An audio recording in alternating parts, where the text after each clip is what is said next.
Check the turbine inlet temperature sensor right there.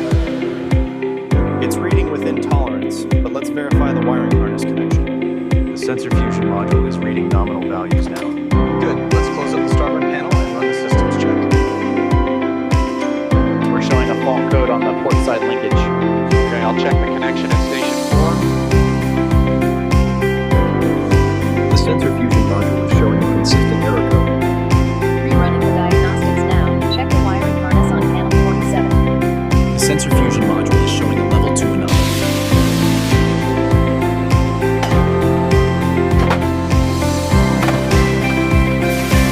This wiring harness needs replacement before we close the panel. I'll prep the new module. The sensor fusion module isn't initializing properly. Run the diagnostics again. I'll check the connections for the avionics tray. Scope indicates slight erosion on turbine blade 7. It's borderline. I want to recheck the alignment before we sign off.